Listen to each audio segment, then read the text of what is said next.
The Mohegan and Pequot tribes generate billions in casino revenue annually. Connecticut claims a quarter of every slot machine dollar as compact payment. The tribes never negotiated this arrangement, they were forced to accept it. The tribes call it extortion dressed in contract language. The state calls it a fair exchange for something tribes need to survive. Who is right depends entirely on which side of the table you sit. And this argument involves real dollar amounts, a Supreme Court ruling, and a question nobody has cleanly answered. What does tribal sovereignty actually mean when a state holds the keys to your economic future?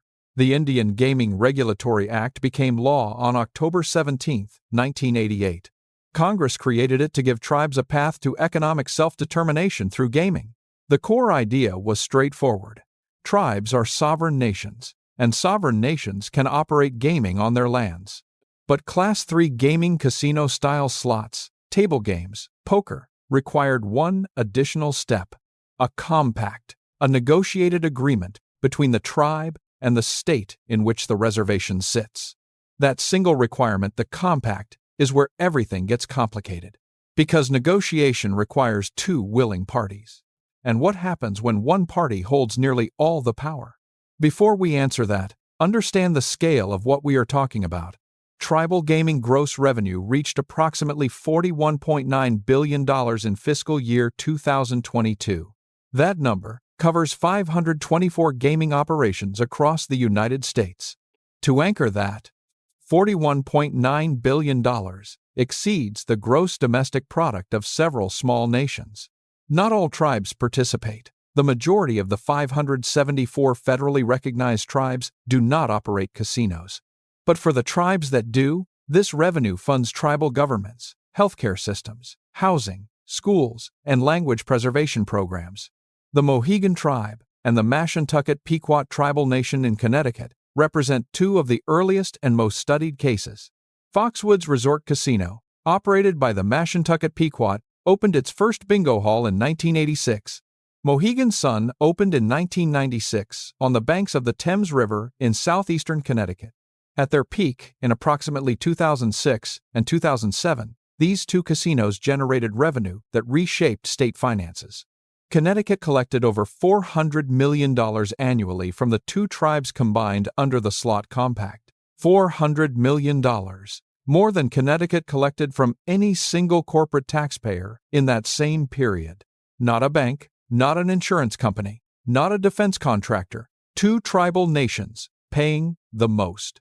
The compact that produced those payments traces back to 1994. The agreement required each tribe to pay the state 25% of gross slot machine revenues. 25 cents on every dollar that moved through a slot machine at Foxwoods or Mohegan Sunday. In exchange, Connecticut granted the tribes an exclusive license. No commercial casinos in the state could compete with them. The state called this a fair trade, exclusivity for revenue share. The tribes called it the only option available. Imagine the scene. A tribal finance officer across a conference table from Connecticut state officials in 1994. The compact language is clear before the pen touches paper. For every dollar pulled from a slot machine, 25 cents goes to Hartford, not as a tax, legally speaking, but as a compact payment. The tribes sign because the alternative, no Class 3 gaming at all, is worse. The sound of that pen-scratching paper would cost the two tribes hundreds of millions of dollars per year, indefinitely. Here is the food truck metaphor that explains the entire structure. Imagine you own a food truck, parked legally on your own private property. The city tells you, "We cannot tax you, that is against the law. But if you want a permit to operate, you will pay us 25% of every sale." They call it a licensing agreement. You call it a tax. The difference matters enormously, because one can be challenged in court and one cannot. That is a tribal state gaming compact in its simplest form. Under IGRA Section 2710, states are explicitly prohibited from directly taxing tribal gaming revenue. But the same law explicitly permits states to negotiate payments to the state as part of compacts. Tribal advocates at the Native American Rights Fund argue that distinction is legal fiction. The payment is calculated as a percentage of revenue, flows directly to the state treasury, and cannot be refused without losing the gaming license. State officials counter that the payment reflects a genuine service, regulatory infrastructure, law enforcement coordination, and the grant of market exclusivity. Both arguments contain real facts. Neither argument resolves the underlying tension. That tension hardened permanently on March 27, 1996.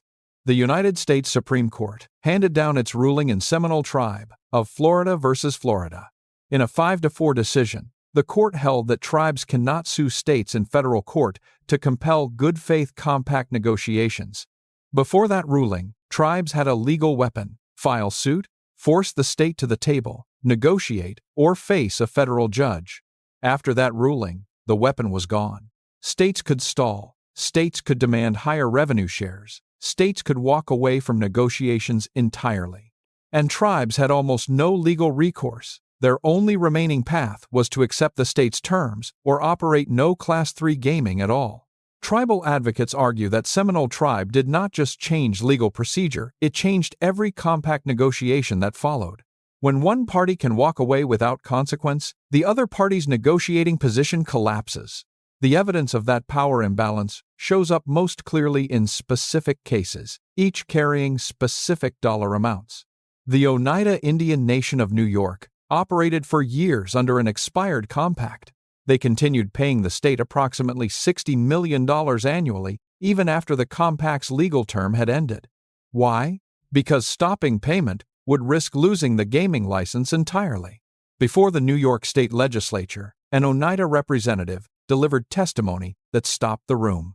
The Oneida's ancestral territory once covered approximately 6 million acres of central New York State.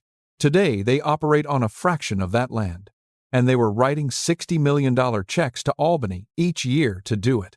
The representative's words cut through the procedural language of state hearings: paying rent on our own land. $60 million per year for land that was theirs before New York existed. Sit with that number. Now move to South Dakota. November 2015. The Flandreau Santee Sioux tribe made a decision that demonstrates exactly how much leverage states retain post-Seminole Tribe. The tribe had begun cultivating marijuana on their reservation legal under tribal law, they argued. The state of South Dakota threatened to renegotiate or potentially terminate the tribe's gaming compact in response. The Flandreau Santee Sioux temporarily closed their Royal River Casino and destroyed their marijuana crop. They had not been convicted of a crime. They had not violated federal gaming law. But the state held the compact, and the compact held the tribe's primary economic lifeline. The tribe chose the casino over the crop because the casino funds tribal government services that members depend on to survive. That is the practical weight of compact leverage. It reaches beyond gaming into every sovereign decision a tribe makes. State officials in South Dakota described their position as protecting state law and public order. And here is where the steel in that argument deserves full respect, because the state's case is not frivolous. Michigan collected approximately $178 million in tribal gaming revenue-sharing payments in fiscal year 2022. $178 million, enough to fund approximately 2,500 Michigan public school teacher salaries for a full year.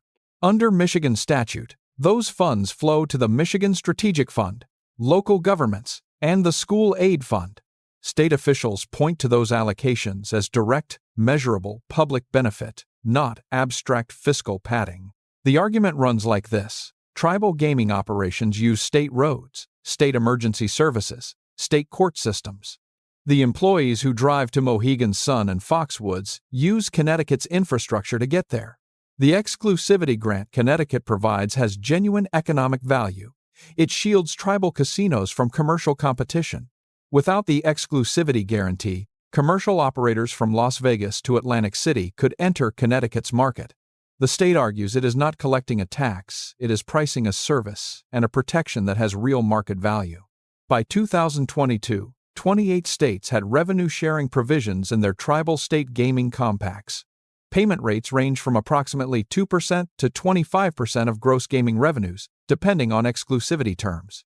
That range matters. Connecticut's 25% is at the absolute ceiling of the national distribution.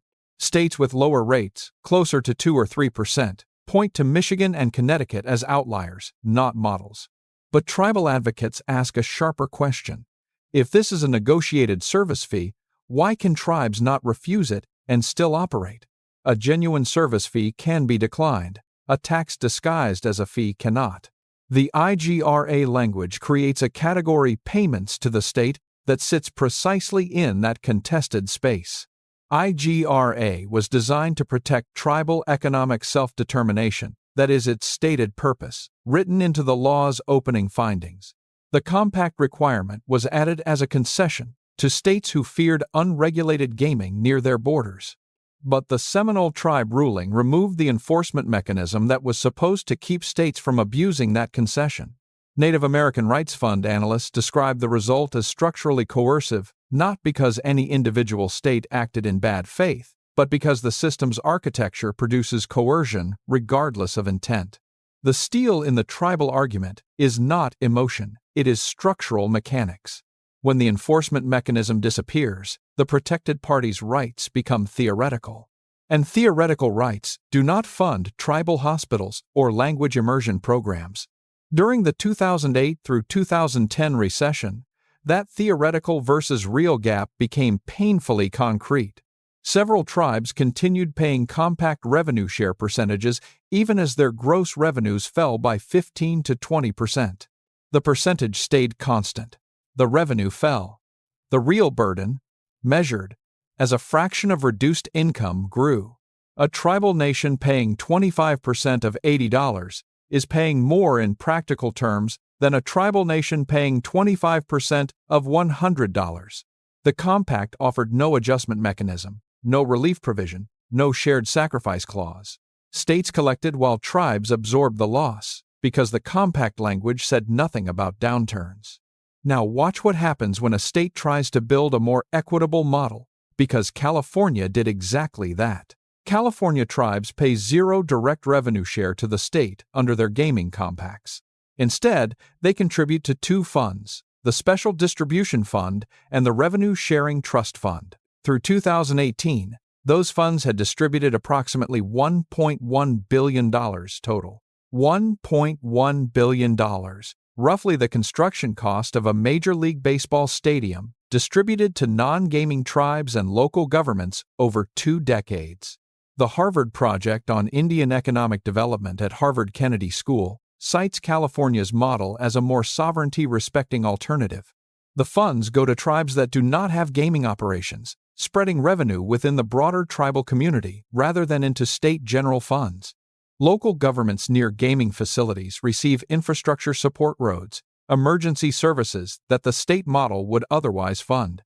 California's approach separates two things that Connecticut's compact conflates: compensating for genuine costs and extracting maximum revenue from a captive negotiating partner. But California's model required something Connecticut's did not. California tribes had political power.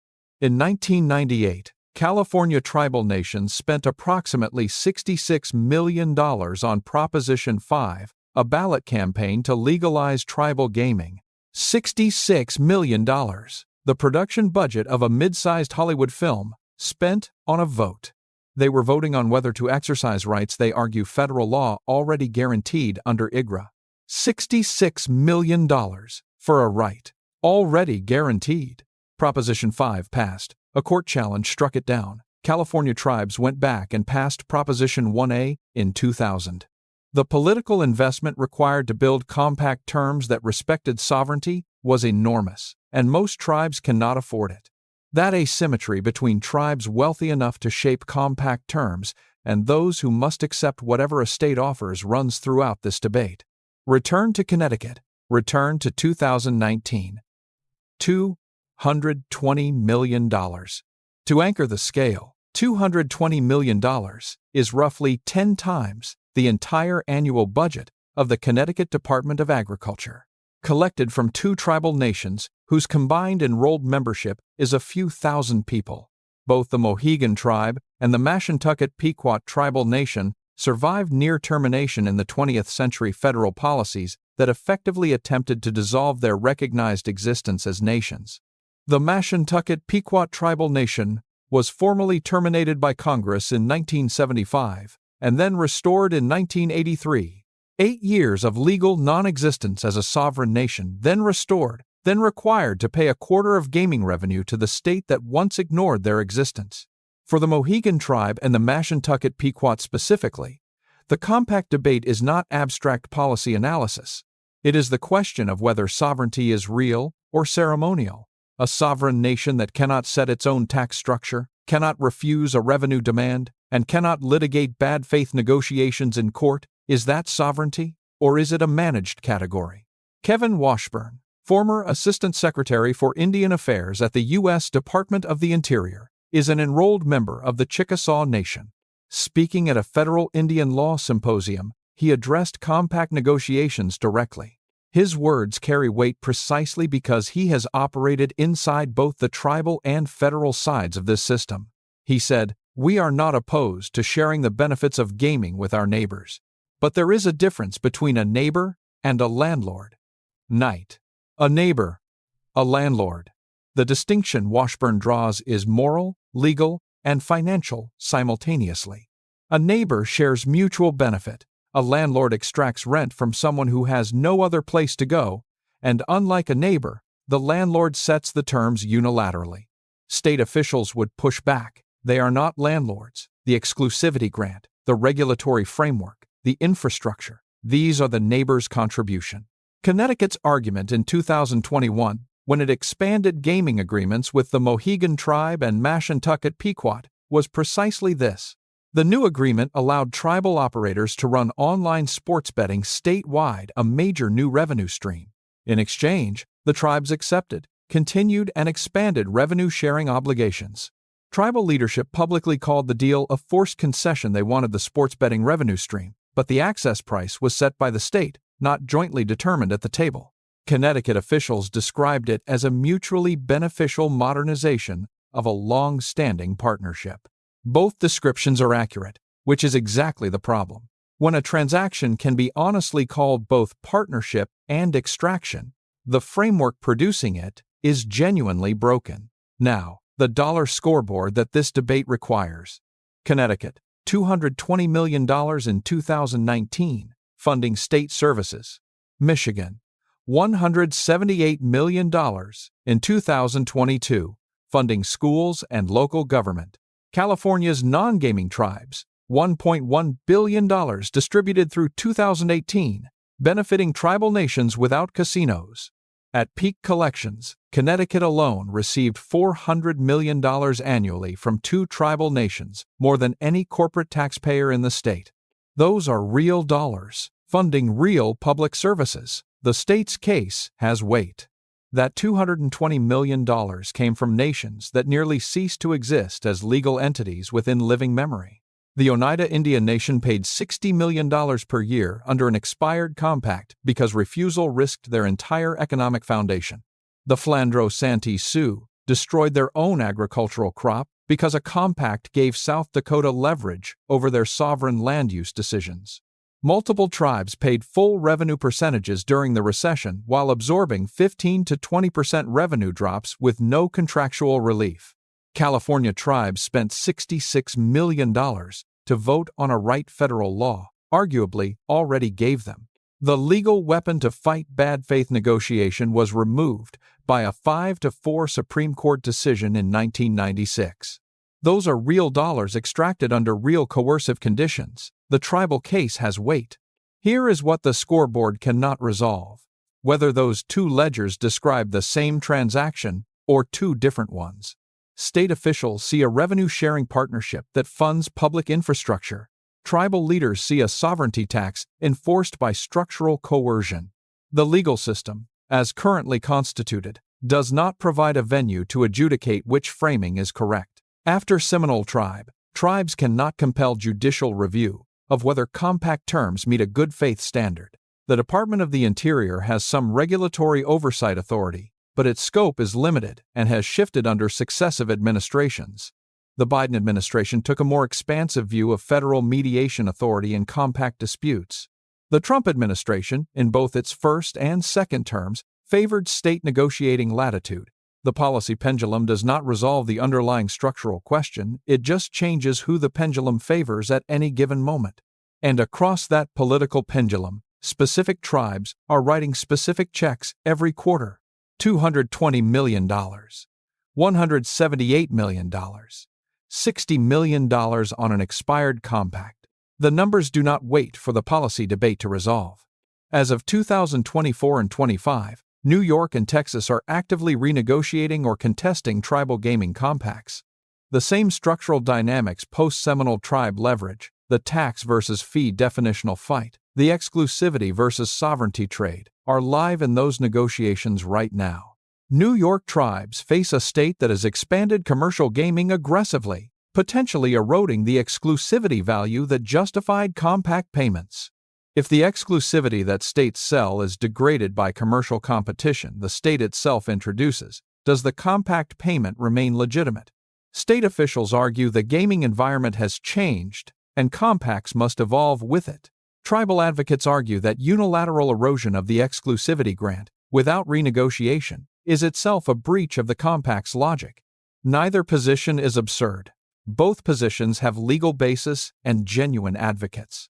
That is not a diplomatic hedge, it is a description of a genuinely unresolved legal and moral debate.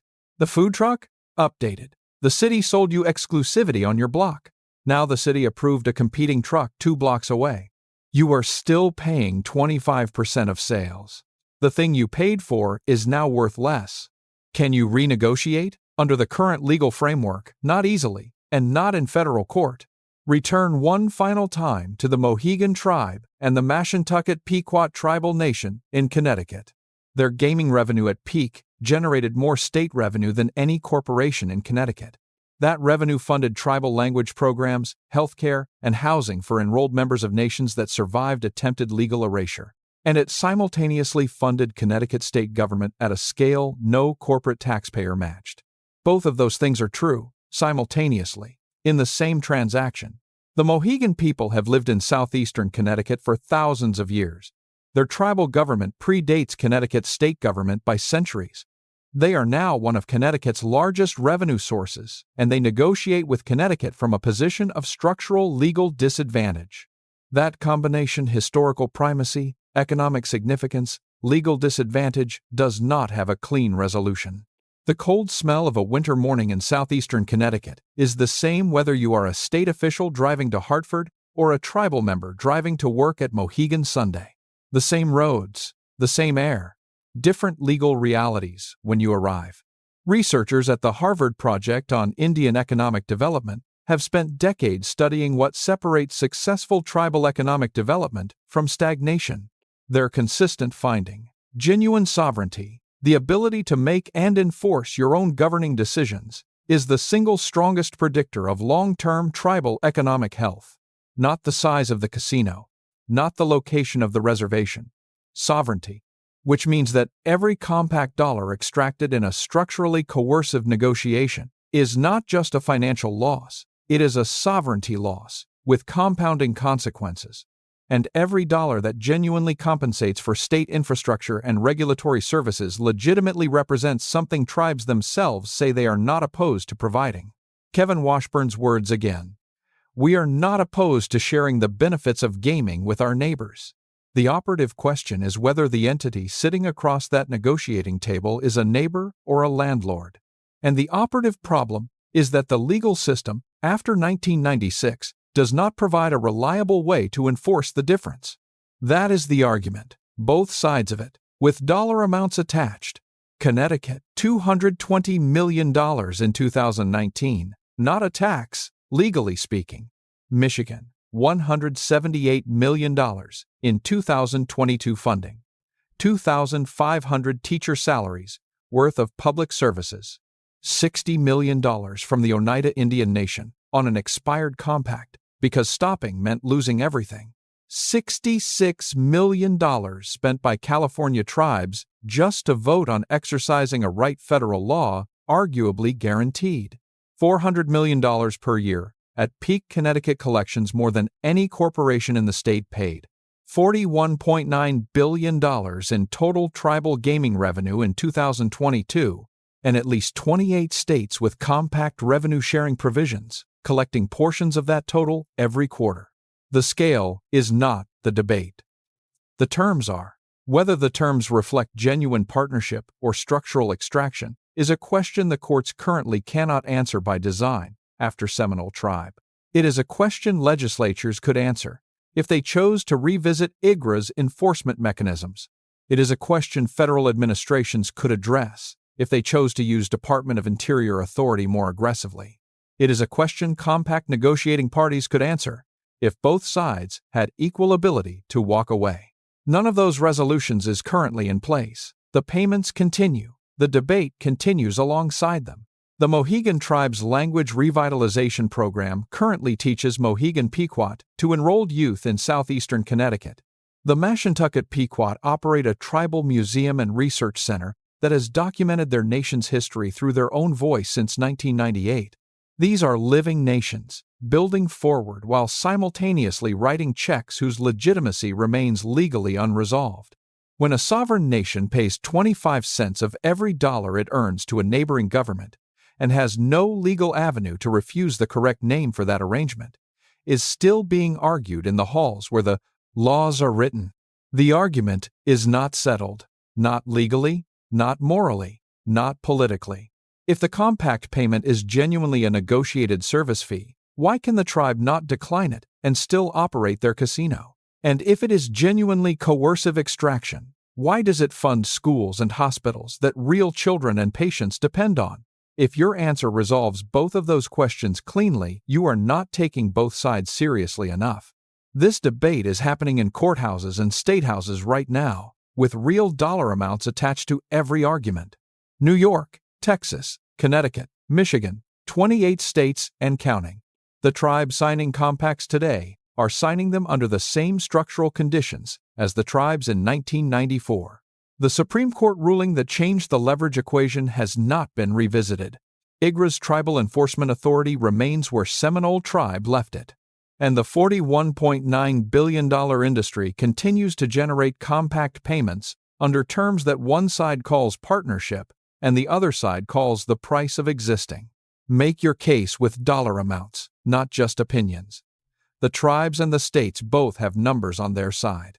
The best arguments in this one bring receipts, because the compact sitting on that table right now has a pen lying next to it, and someone is still deciding whether to pick it up. When a sovereign nation pays 25 cents of every dollar it earns to a neighboring government and has no legal avenue to refuse the correct name for that arrangement, is still being argued in the halls where the laws are written. The argument is not settled, not legally, not morally, not politically. $220 million. And the question is still open. Make your case with dollar amounts, not just opinions. The tribes and the states both have numbers on their side. The best arguments in this one bring receipts because the compact sitting on that table right now has a pen lying next to it, and someone is still deciding whether to pick it up. Kevin Washburn's words again. We are not opposed to sharing the benefits of gaming with our neighbors. The operative question is whether the entity sitting across that negotiating table is a neighbor or a landlord. And the $41.9 billion industry continues to generate compact payments under terms that one side calls partnership and the other side calls the price of existing. Here is the question this video will not answer, because answering it for you would be the wrong thing to do. When a sovereign nation pays 25 cents of every dollar it earns to a neighboring government and has no legal avenue to refuse, what is the correct name for that arrangement? The answer you give to that question determines everything else about how you see tribal gaming economics. And the answer is not settled. Not legally, not morally, not politically. $220 million. And the argument is still open. If this debate belongs in the comment section, and it does, make your case with dollar amounts, not just opinions. The tribes and the states both have numbers on their side. The best arguments in this one bring receipts.